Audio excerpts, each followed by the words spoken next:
Le gorille des montagnes est le seul grand singe au monde dont la population augmente. De quoi susciter beaucoup d'espoir. Franchir le seuil des 1000 individus est une étape majeure. C'est une excellente nouvelle. Des effectifs en hausse, mais un habitat qui ne peut s'étendre. Et ce manque d'espace vital a des conséquences.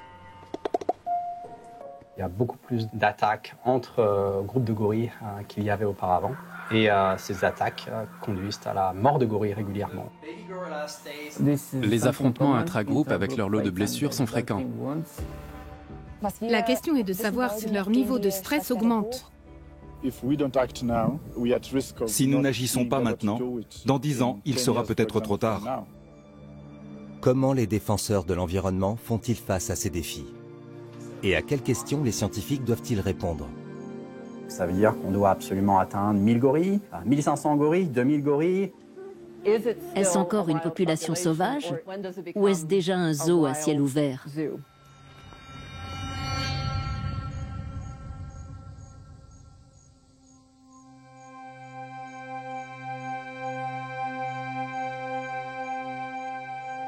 Les derniers gorilles des montagnes ne vivent que dans 2 petites régions d'Afrique de l'Est. Sur les pentes volcaniques des Virunga, à cheval entre le Rwanda, l'Ouganda et la République démocratique du Congo, et à seulement 30 km plus au nord, dans la forêt de Bwindi, en Ouganda.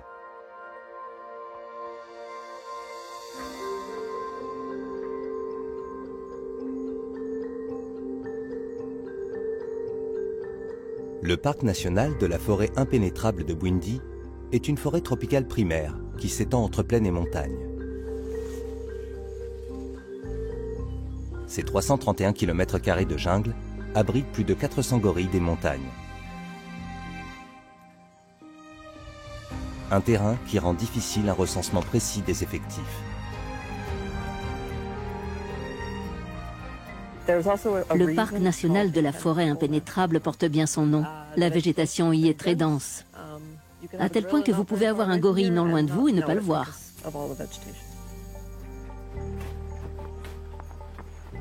Martha Robbins, de l'Institut Max Planck de Leipzig, est en chemin pour retrouver le groupe Muchiza.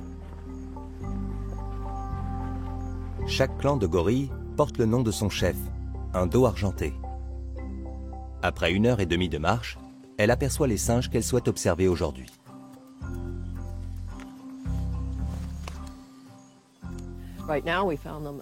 Nous les avons repérés vers 8h30 ce matin. Ils étaient dans les arbres en train de manger les fruits dont ils se nourrissent habituellement.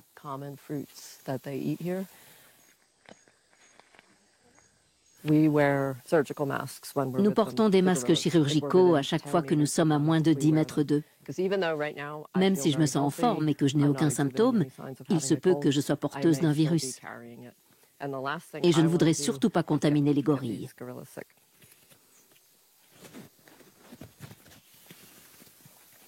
Voilà, j'ai la bouche et le nez couverts. D'autres parcs nationaux sont réticents à rendre les masques obligatoires. Mais la biologiste en a toujours un à portée de main lorsqu'elle rend visite aux animaux. Là, tenez, il y en a plusieurs. Si nous attendons un peu, ils vont traverser.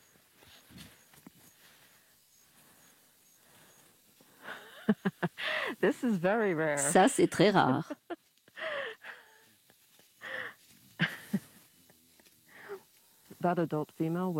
Cette femelle adulte, c'est Mujeni. Elle a le plus jeune petit, qui est âgé d'environ 9 mois. Ce qui est intéressant, c'est qu'elle emportait un deuxième, qui n'est pas le sien. Regardez, le dos argenté va traverser. Il y a 13 gorilles dans ce groupe. Le dos argenté a une vingtaine d'années. Il a été habitué dès sa naissance. Je l'ai vu grandir, ce qui est plutôt sympa. Le groupe Muchiza est habitué, c'est-à-dire familier de la présence humaine. La primatologue observe ce que les animaux mangent, comment ils interagissent et en quoi ils se distinguent les uns des autres. Elle étudie chaque détail de leur environnement, toujours à bonne distance. Les gorilles habitués nous laissent entrer dans leur monde, c'est fabuleux. Cela nous permet d'observer leurs activités quotidiennes.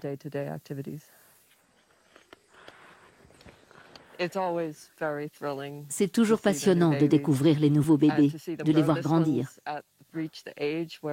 Celui-ci a atteint l'âge où il commence à tout explorer. C'est vraiment amusant à regarder. Plus généralement, c'est une très bonne nouvelle, car chaque naissance est le signe d'une population en bonne santé et en expansion.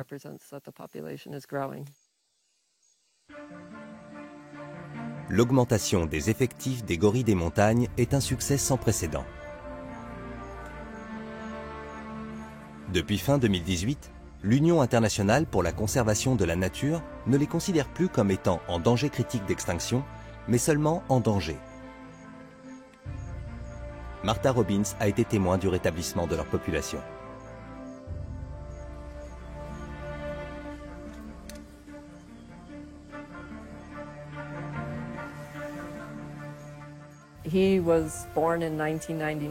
Il est né en 1999.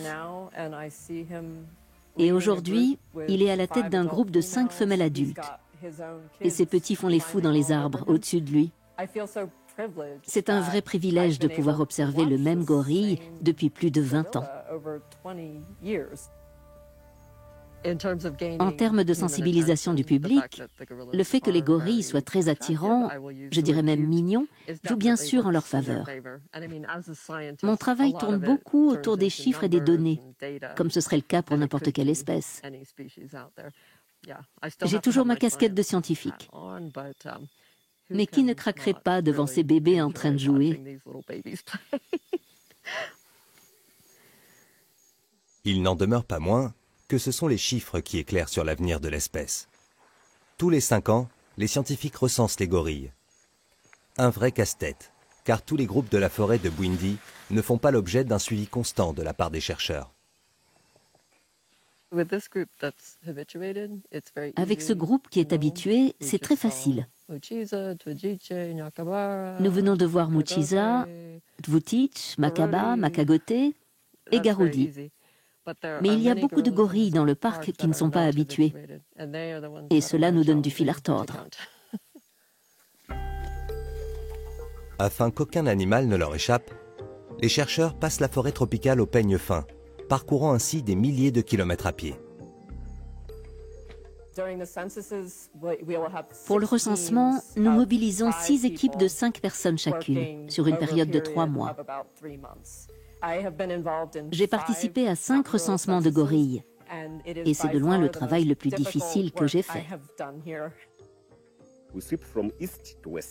Nous balayons la forêt d'est en ouest. Tenez, regardez sur la carte.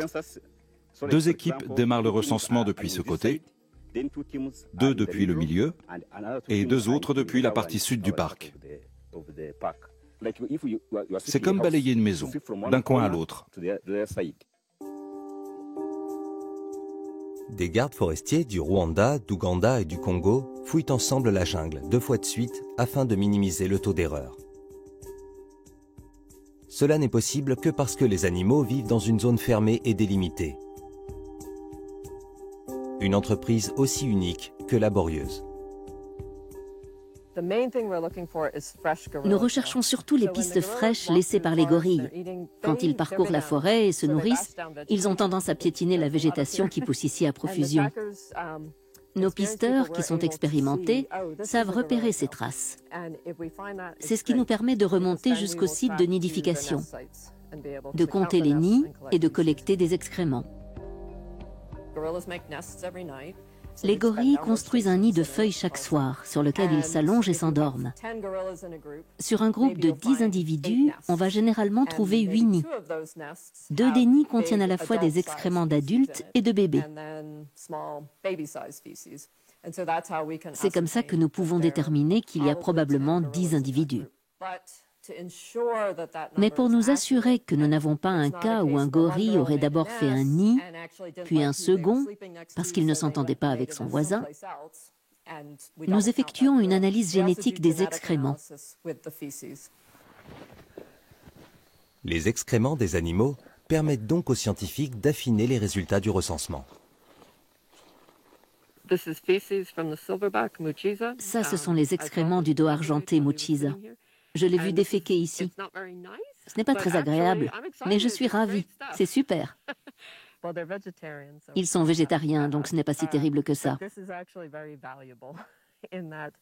C'est un échantillon très précieux parce qu'on peut en extraire de l'ADN. Nous n'en avons pas besoin de beaucoup, juste d'une cuillère à café. Ouais. C'est assez mou. Nous savons que c'est une espèce menacée. Pour comparer, imaginez que vous êtes un fabricant de dentifrice. Vous voulez savoir précisément combien de tubes de dentifrice vous fabriquez, combien vous en vendez et ce qu'il faut faire si vous n'en vendez pas un seul. C'est la même chose avec la conservation des espèces menacées. Nous avons besoin de savoir combien il y a d'individus et si les effectifs augmentent ou diminuent. Cela nous renseigne sur l'efficacité de nos stratégies de conservation et sur l'éventuelle nécessité d'en changer.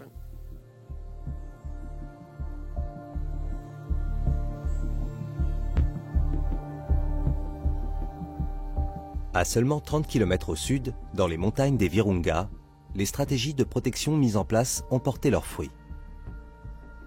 Les volcans qui culminent à plus de 3000 mètres dominent le paysage. Ici, le nombre de gorilles des montagnes a doublé en 30 ans. Dans la zone frontalière entre l'Ouganda, la République démocratique du Congo et le Rwanda, 604 individus ont été dénombrés lors du dernier recensement.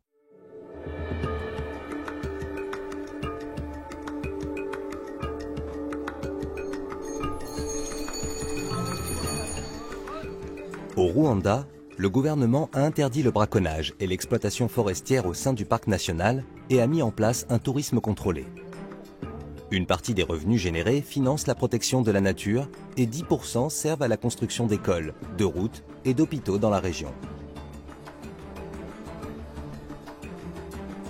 Le pays compte environ 500 habitants au kilomètre carré, soit une densité 4 fois supérieure à celle de la France. Musanze est la porte d'entrée du parc national. Environ 100 000 habitants vivent dans cette ville qui prospère grâce au tourisme. Un exemple du développement fulgurant du Rwanda depuis le génocide de 1994.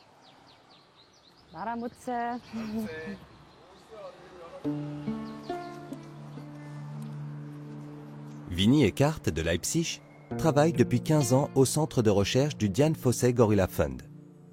Elle y poursuit le travail de la célèbre primatologue américaine qui s'était installée dans la région en 1967. Ce bureau se trouvait dans la maison de Dian Fossey. On a pu le mettre à l'abri avant le début des troubles au Rwanda. Le soir, elle s'asseyait ici à son bureau, devant sa machine à écrire, et elle retranscrivait en détail tout ce qu'elle avait observé au sein des groupes de gorilles pendant la journée. Avec ses observations en forêt, l'Américaine a entamé une collecte de données unique en son genre. Les gorilles des montagnes n'étaient pas seulement le sujet de ses travaux scientifiques, ils sont devenus une partie de sa vie. C'est passionnant de retrouver dans ces archives des gorilles que nous observons encore à ce jour, de les découvrir quand ils étaient petits, de voir comment ils ont grandi. C'est impressionnant à quel point ces observations sont détaillées. Dans les années 1970, il ne restait plus que 254 gorilles des montagnes. Face à ce constat dramatique, Dian Fossey se lancera dans un combat sans relâche contre les braconniers et la déforestation. De quoi s'attirer beaucoup d'ennemis et l'hostilité des habitants.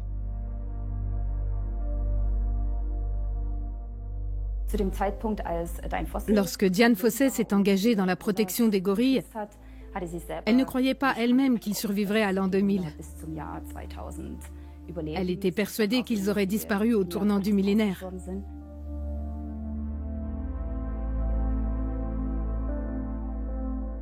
Dian Fossey n'aura pas connu le rétablissement de leur population. Elle a été assassinée en 1985, probablement par des braconniers. Pour autant, son travail a permis d'alerter le monde sur le sort des grands singes. Les efforts de conservation ont payé. Le nombre de gorilles a fini par repartir à la hausse, mais avec des conséquences préoccupantes. Voici leur habitat. Ici, le volcan Bisoke, Là, le volcan Karisimbi. Et c'est à peu près à cet endroit que Diane Fossé avait installé sa tente. Lorsque Winnie Eckart a débuté ses recherches au Rwanda en 2004, il y avait 3 groupes de gorilles. Chaque zone animée représente le modèle de déplacement d'un groupe. En 15 ans, ces groupes ont connu une croissance exponentielle. Il y a eu jusqu'à 65 gorilles dans le groupe Pablo, ce qui constitue un record absolu. En 2004, j'ignorais qu'il pouvait y avoir plus d'un dos argenté par groupe. On apprend très vite. Ce qui s'est passé en 2007 nous a tout simplement abasourdis. Après une longue période de stabilité, le chaos a éclaté. 65 gorilles dans un groupe, ça ne pouvait pas durer bien longtemps. Nous attendions ce moment qui était inévitable. Les groupes se sont subdivisés, c'est-à-dire que des mâles ont créé leur propre clan avec quelques femelles. Ça a été le cas du groupe Pablo. Et là où nous avions auparavant 3 groupes, nous en avons eu par moments jusqu'à 12. Cela veut dire, sur un espace relativement stable, 4 fois plus de groupes, donc moins d'espace pour chacun d'entre eux et des rencontres plus fréquentes. Or, les interactions peuvent être extrêmement stressantes.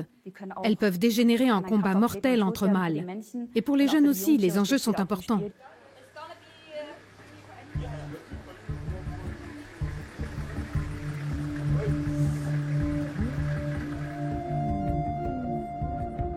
Plusieurs fois par semaine, Winnie Eckart se rend avec son équipe dans le parc national.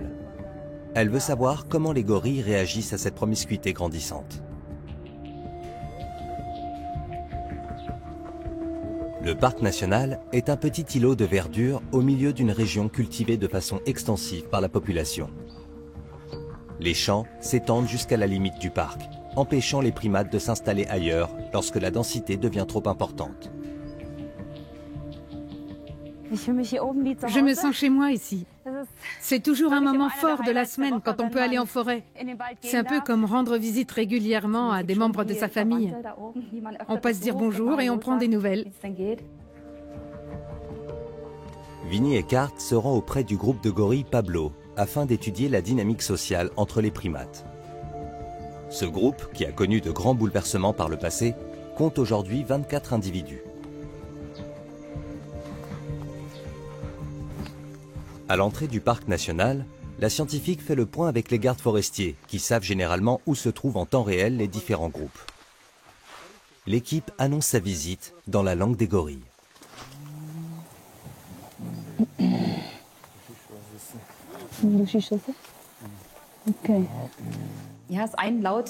C'est une vocalisation de type éructation.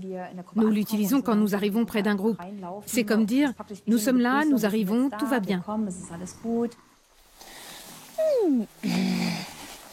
Vous voyez la hauteur de la végétation? Ces vocalisations sont donc très importantes pour qu'ils nous entendent.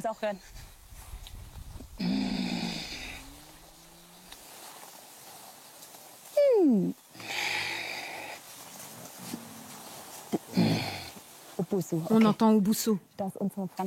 C'est notre ami un peu spécial. Il est malheureusement parfois un peu trop curieux. Il faut peut-être baisser la caméra. Baissez-la un peu.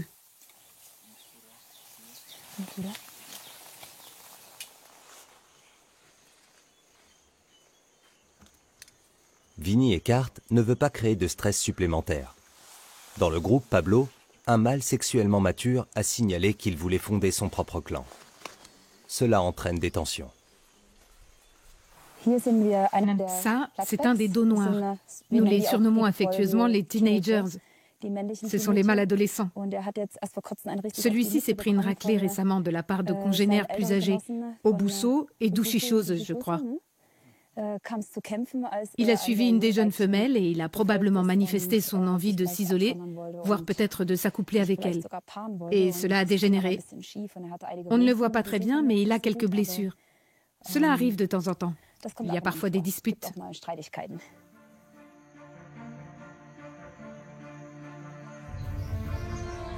Aujourd'hui, le groupe Pablo se montre sous son jour pacifique. Les 3 bébés gorilles profitent de la matinée ensoleillée. Complètement dépendants de leur mère pendant les premières années, ils sont allaités jusqu'à l'âge de 3 ans et demi environ. À 9 mois, ils commencent à grignoter leurs premières plantes et apprennent progressivement à se débrouiller seuls dans la jungle.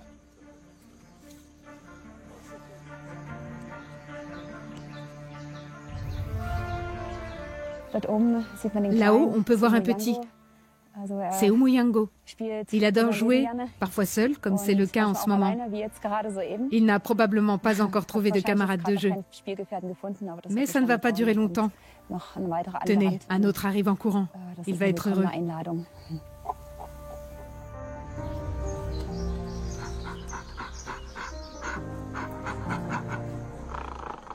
Les plus petits se chamaillent encore tendrement. Mais si un jeune gorille mâle veut défier le dos argenté dominant, ou si un gorille étranger essaie de s'emparer des femelles du groupe, les rapports peuvent vite devenir très agressifs. Depuis que la densité a augmenté massivement, ce type d'affrontement se multiplie.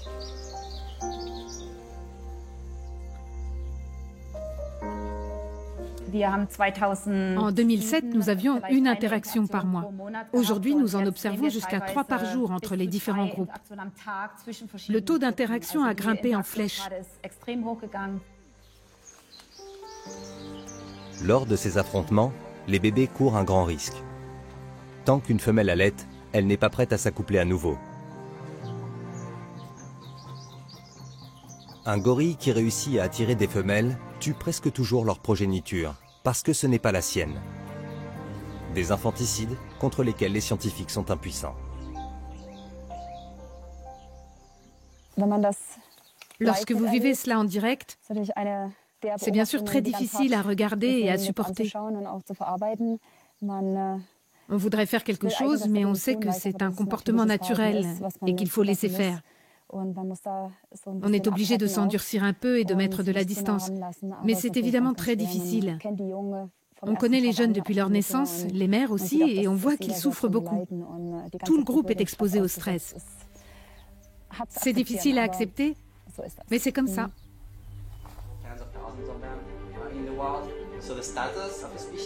Les observations des chercheurs sur le terrain nourrissent des études aux résultats parfois surprenants.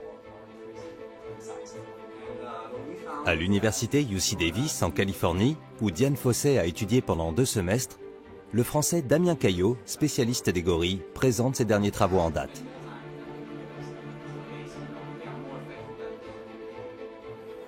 Ils peuvent être déprimés? S'ils peuvent être déprimés, oui, ils peuvent être tristes.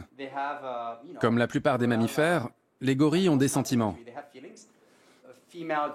Une femelle gorille qui perd son petit va sombrer dans la tristesse pendant un certain temps.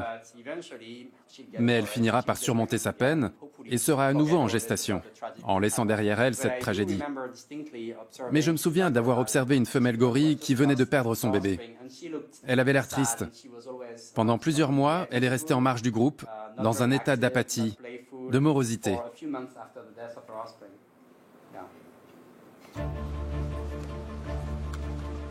Damien Caillot s'intéresse surtout aux données à long terme.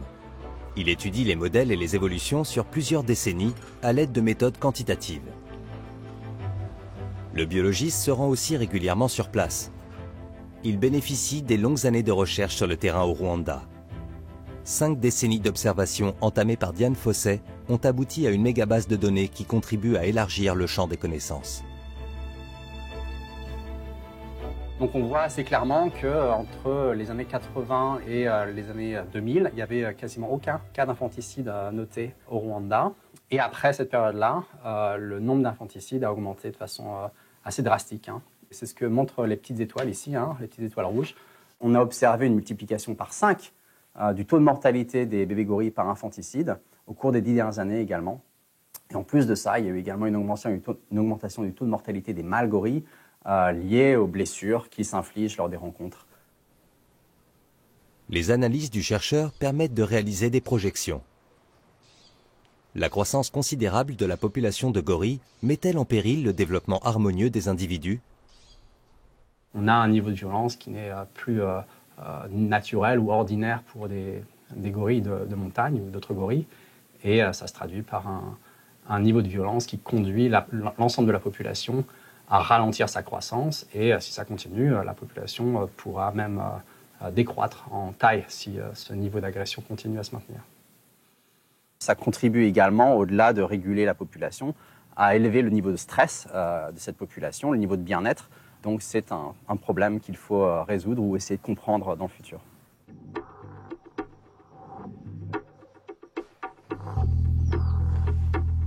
Retour au Rwanda. Vinnie Eckart du Dian Fossey Gorilla Fund étudie justement ce phénomène de stress. Nous voulons savoir à quel point une interaction intergroupe peut générer du stress, même si elle peut aussi se dérouler pacifiquement. Entre les groupes qui se sont séparés récemment et qui se revoient au bout de quelques mois, il peut arriver que les retrouvailles prennent la forme de jeux ou d'échanges pacifiques, mais elles peuvent aussi prendre une tournure agressive. Les observations seules ne suffisent pas aux scientifiques à établir quels effets physiques ces situations de stress ont sur les individus. C'est pourquoi Vinnie Eckart s'intéresse également aux excréments des animaux. Ici, nous avons un échantillon fécal d'une femelle qui vient de passer. On n'en a pas besoin de beaucoup. J'utilise le gant comme moyen de transport. Je le retourne comme ça. Voilà, c'est facile. Ensuite, je fais un nœud. Et point important, je note l'heure. Là, il est 11h21. Et l'échantillon fécal vient de Mokechuru. Je note son code pour que nos collègues au laboratoire sachent de quel individu il provient.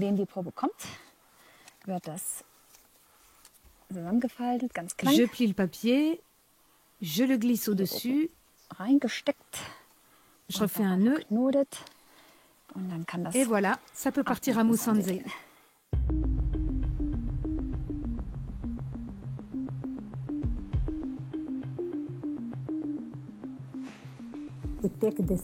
Nous prenons l'échantillon et nous essayons de séparer toutes les fibres. Ce n'est pas facile, mais nous faisons de notre mieux.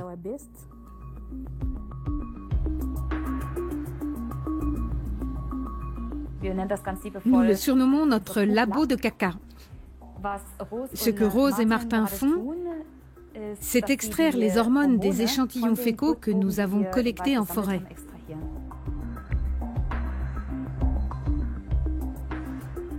Tout comme chez l'humain, le stress déclenche chez le gorille une réaction hormonale en chaîne. Lorsqu'un gorille est exposé à un facteur de stress, il en résulte une très longue réaction en cascade. Les produits finaux de cette réaction transitent via les excréments dans les intestins, puis sont excrétés. On peut de cette façon déterminer le stress des gorilles sans avoir à leur faire de prise de sang.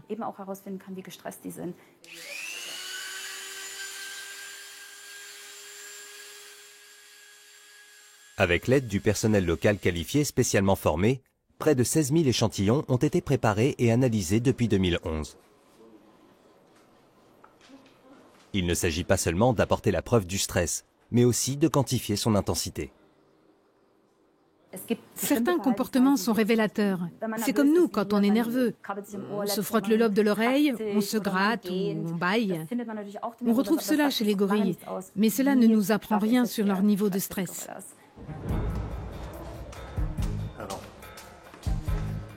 Les analyses de laboratoire font parler les excréments. Elles fournissent aux chercheurs des faits et des chiffres qui permettent de mieux cerner la situation. C'est un avantage certain de pouvoir documenter le stress avec des chiffres. C'est un outil qui facilite beaucoup la communication. Tout le monde comprend les chiffres. Ça, c'est un exemple d'une interaction très agressive qui a pris le groupe au dépourvu. Un dos argenté a surgi de nulle part et s'est précipité vers ses membres. Ce que l'on voit très bien, c'est que les deux plus jeunes sont les plus exposés au stress car ils courent le risque d'être victimes d'un infanticide. On voit aussi très clairement qu'après 5 jours, le stress redescend. Fondamentalement, il faut savoir qu'une réaction à un facteur de stress aigu est une question de survie. pour l'homme comme pour le gorille. On est ainsi préparé au combat et on peut réagir aux dangers de manière appropriée. Ce qui est problématique, c'est quand un facteur de stress perdure ou revient régulièrement. Dans le cadre d'une seconde étude, l'éthologue a voulu savoir quelles conditions de vie provoquaient un stress permanent. Elle a trouvé 2 éléments déclencheurs. Certains éléments sont à surveiller de près car nous avons constaté des changements au niveau des valeurs de base. Par exemple, les mois où les températures ont augmenté fortement, ainsi que les mois où les pluies ont été importantes. Le changement climatique est donc un paramètre à intégrer. Les effets du changement climatique se font aussi sentir au Rwanda. Les saisons sèches s'allongent, tandis que les précipitations sont souvent plus violentes et plus nourries qu'avant. Les experts prévoient une hausse des températures pouvant aller jusqu'à 3 degrés d'ici 2050. Je me doutais que les jours particulièrement froids généraient du stress, parce qu'on voit que les gorilles se blottissent les uns contre les autres et qu'ils paraissent un peu mal à l'aise. En revanche, j'ai été très surprise de découvrir que les mois chauds étaient encore plus éprouvants pour eux. Cela tient peut-être au fait que les gorilles ont une fourrure sombre qui attire le soleil, ce qui peut entraîner un stress thermique. Mais il se peut aussi qu'ils soient légèrement déshydratés et que leur corps doive produire un effort pour rétablir l'équilibre. Outre les changements climatiques, un second facteur a manifestement augmenté le niveau de stress. Les groupes qui ne disposent que de toutes petites zones forestières, voire parfois d'aucune si d'autres groupes vivent là, présentent des niveaux de stress élevés. Cela peut être lié au fait qu'ils doivent partager leurs sources de nourriture et peuvent rencontrer un autre groupe à tout moment, d'où l'augmentation des valeurs de base.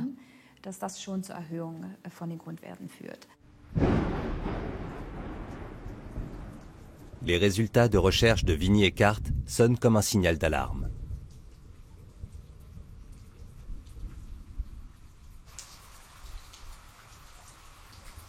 Les vétérinaires doivent faire face aux conséquences aiguës du stress presque tous les jours lorsque les gorilles tombent malades ou sont blessés. Gaspard Nzaizenga est l'un d'entre eux.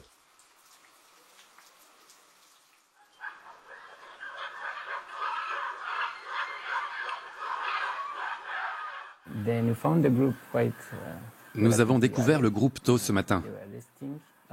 Il était en train de se reposer. Il y avait de la tension dans l'air entre le dos argenté dominant et le numéro 2. Quelques minutes plus tard, ils ont commencé à se battre sérieusement. Nous avons assisté au combat. Il s'est soldé pour le premier gorille par une plaie sans gravité accompagnée d'un saignement. Et pour le second, par une ouverture de l'arcade sourcilière droite.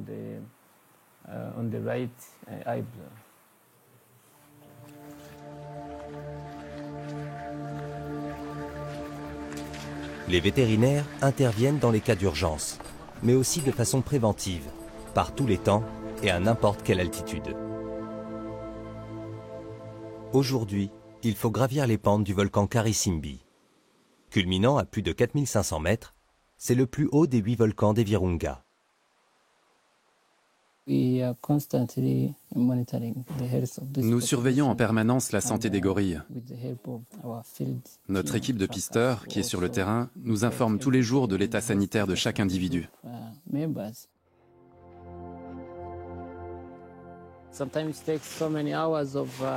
Il nous arrive parfois de marcher plusieurs heures. Nous savons où le groupe de gorilles était hier et nous essayons d'estimer la distance. Mais depuis ce matin, ils se déplacent.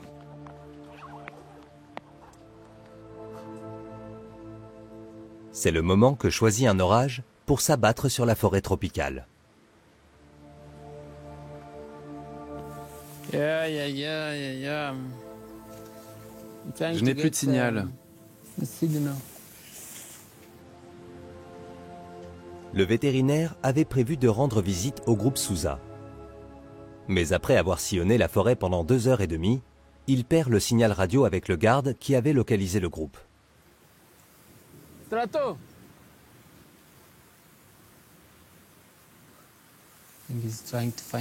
J'imagine qu'il essaie de se débrouiller tout seul.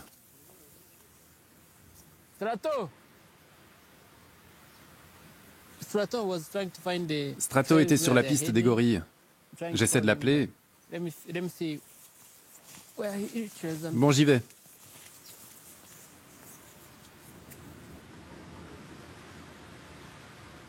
Après une autre heure de marche sous une pluie battante, le vétérinaire entend des bruits familiers.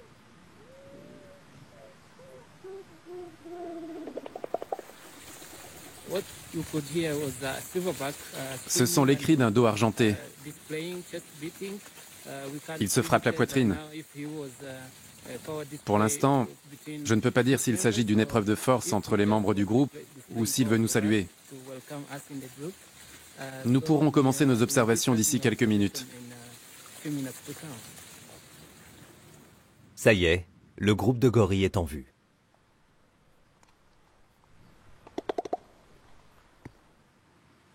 Les gardes avaient déjà informé le vétérinaire des combats et des blessures que deux dos argentés s'étaient infligés. Aujourd'hui, il veut se faire une idée par lui-même.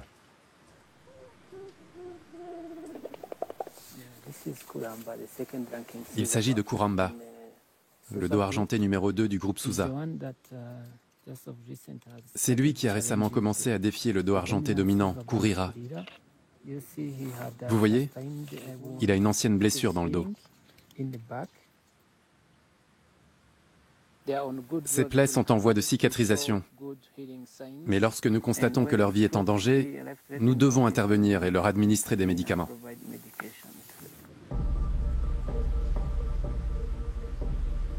Dans ce climat de tension, Gaspar Nzaizenga doit veiller à ce que personne de son équipe ne se retrouve pris au milieu des affrontements. Le dos argenté rebelle a déjà réussi à rallier à sa cause 3 femelles et 2 jeunes adultes.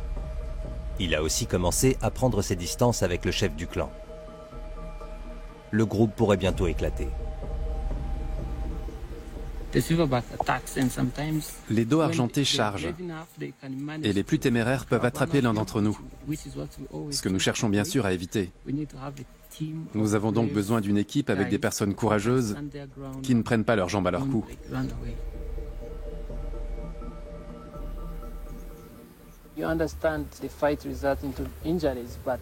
Outre les blessures occasionnées par les combats, les rencontres intergroupes peuvent favoriser la transmission d'agents pathogènes. Il est possible qu'un agent pathogène circule dans un groupe et se propage à un autre lors de ces interactions.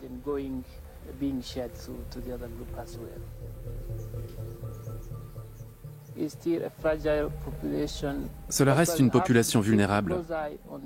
C'est pourquoi nous devons garder un œil sur eux et les suivre de près. Un seul foyer de maladie suffirait à les anéantir. Ces virus peuvent aussi être introduits dans le parc national par les visiteurs. L'ADN humain et celui des gorilles des montagnes sont identiques à 98,4%. Une proximité des plus dangereuses. En 2009, une infection virale a tué 2 gorilles. Nous avons pu prouver que le virus en cause était le métapneumovirus, qui est un virus humain. L'homme, aussi bien intentionné soit-il, représente-t-il un danger pour les gorilles?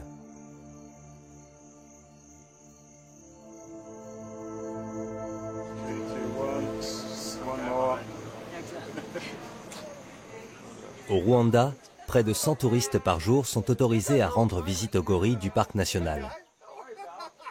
Et ils sont prêts à débourser une petite fortune pour passer une heure avec les animaux. 1 500 $ le billet. Le tourisme rapporte chaque année à l'État entre 17 et 18 millions de dollars. Une partie de cette somme est réinjectée dans l'entretien du parc et profite donc directement aux gorilles.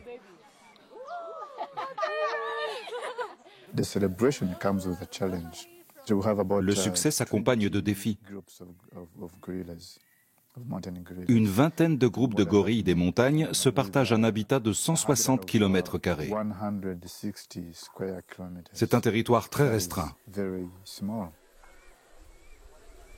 Avec le directeur du parc, le responsable public de la protection de la nature cherche à concilier la conservation des espèces, le tourisme et les préoccupations croissantes de la population. Ça, c'est l'ancien mur des buffles. Il est censé empêcher les animaux sauvages de quitter le parc. Mais nous avons vu des buffles et des gorilles en sortir. Ce n'est pas ce que nous voulons, bien sûr, mais cela arrive.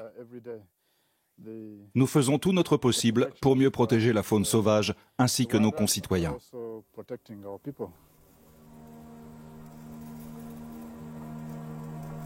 Les animaux vivent tout près de la population. Les champs de pommes de terre et de haricots, ainsi que les plantations d'eucalyptus, s'étendent jusqu'à la limite du parc. Or, les gorilles raffolent de l'eucalyptus.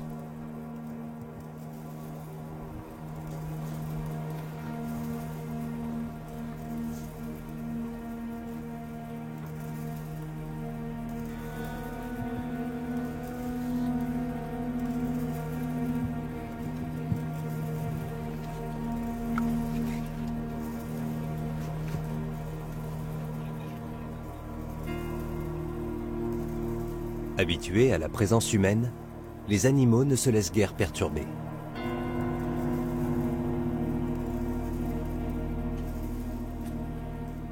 Autrefois, François Ndougoutse braconnait dans le parc. Aujourd'hui, il gagne sa vie comme agriculteur et cultive 7 hectares de terre.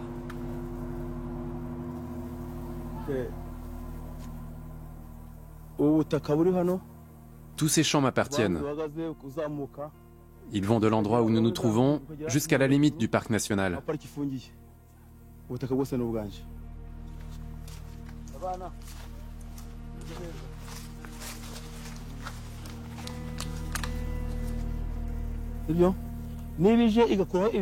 Regardez cet arbre.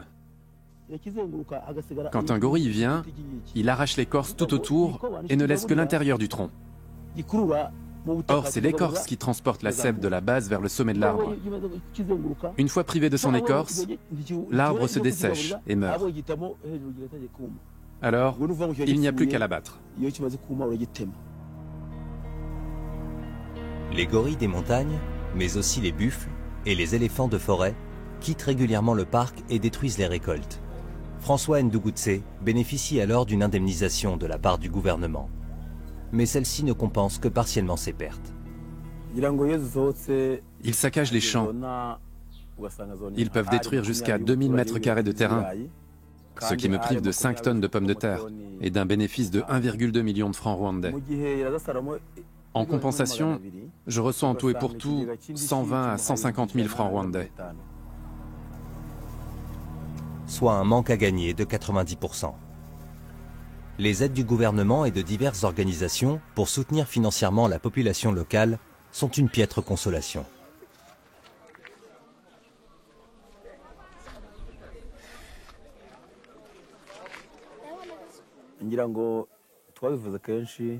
Nous, les agriculteurs, avons souvent demandé au gouvernement d'ériger une clôture autour du parc pour mettre fin au conflit entre les animaux et les humains. Ce conflit dure depuis plusieurs décennies. Depuis la création du parc national en 1925, d'immenses surfaces ont été défrichées au profit des habitations et de l'agriculture. Le parc a ainsi perdu 54% de sa superficie et la population de gorilles a décliné. À présent qu'elle progresse de nouveau, le gouvernement cherche une nouvelle voie. Avec l'augmentation de la population de gorilles, le parc est devenu trop petit. Nous voulons donc l'agrandir, à partir du mur que vous voyez là, et sur une distance d'environ 3 km. Le Rwanda a déjà fait ses calculs. Le parc doit être agrandi de 3740 hectares et doté d'une zone tampon de 6000 hectares supplémentaires. La zone tampon est un espace de transition qui sera sous la gestion du gouvernement et du parc national. Nous y planterons probablement du bambou, du thé ou du café. Autant d'activités économiques qui n'entravent pas la conservation des espèces et qui en même temps bénéficient à la population locale. Dans le cadre de ce projet, le gouvernement prévoit de déplacer 3600 familles, soit 18 000 personnes. En retour, il promet de nouveaux villages modernes, avec accès à l'électricité et à l'eau potable. Nous construirons toutes les infrastructures nécessaires, notamment des hôpitaux et des écoles. Nous prévoyons également la création de 7500 emplois lors du lancement du projet. Mais rien n'est encore fait. Et pour l'heure, Jeanne d'Arc Mukeshimana a bien des soucis. Sur son petit lopin de terre, elle cultive des légumes pour elle et ses 5 enfants. Elle travaille également comme journalière. Les bons mois, elle dispose de 25 € pour faire bouillir la marmite. Comme beaucoup d'autres, elle s'inquiète de ne pas être suffisamment dédommagée.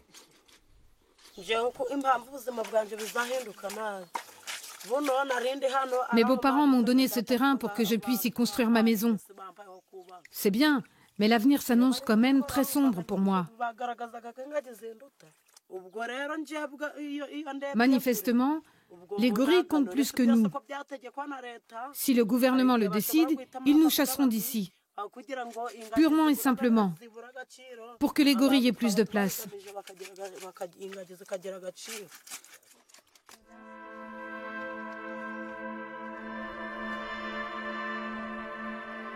La vitalité des gorilles des montagnes pose des questions éthiques fondamentales.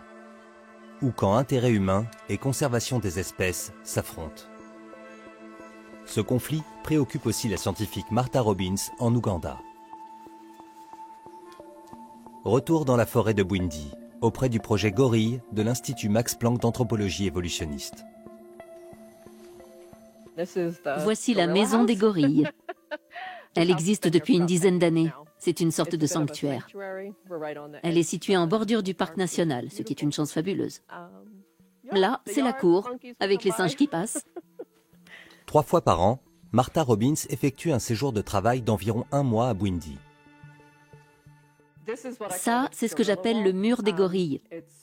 C'est une sorte de projet art et sciences. Je l'ai commencé juste pour le plaisir, afin de suivre l'évolution de chaque gorille.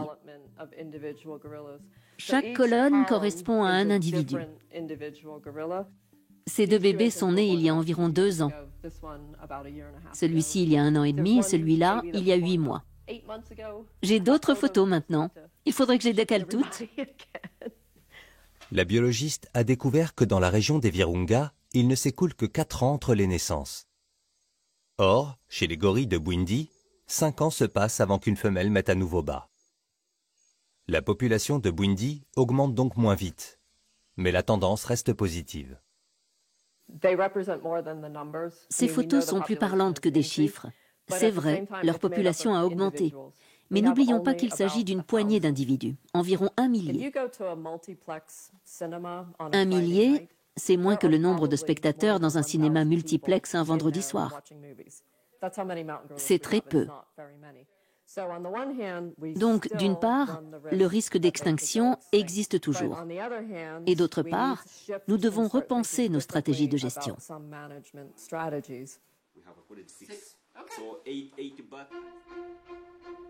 L'Institut Max Planck de Leipzig.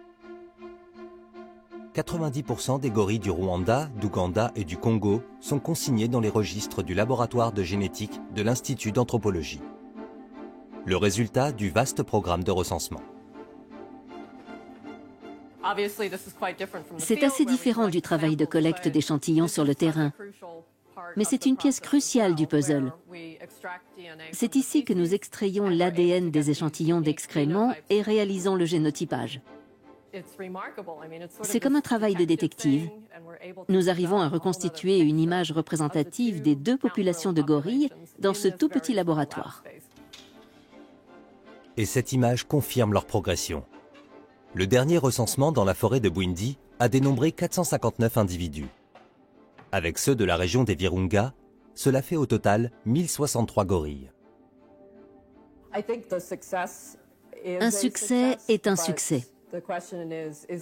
Mais est-ce vraiment un bienfait?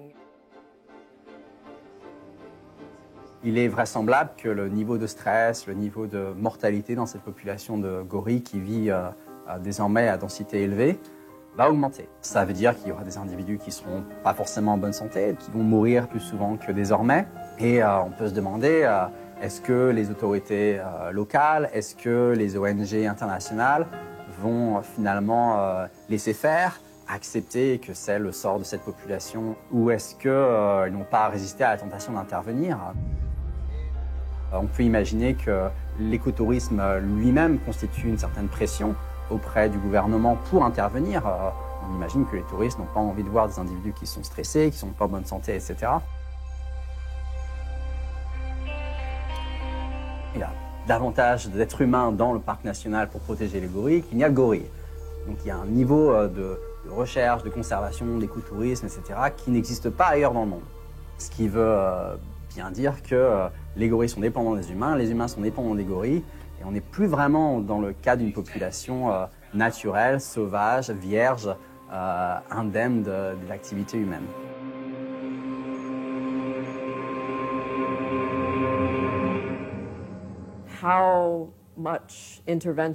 Quel degré d'intervention souhaitons-nous parmi les populations suivies? La gestion peut aller très loin en termes de soins médicaux, jusqu'aux compléments alimentaires. Nous n'en sommes pas encore là. Néanmoins, est-ce encore une population sauvage ou est-ce déjà un zoo à ciel ouvert?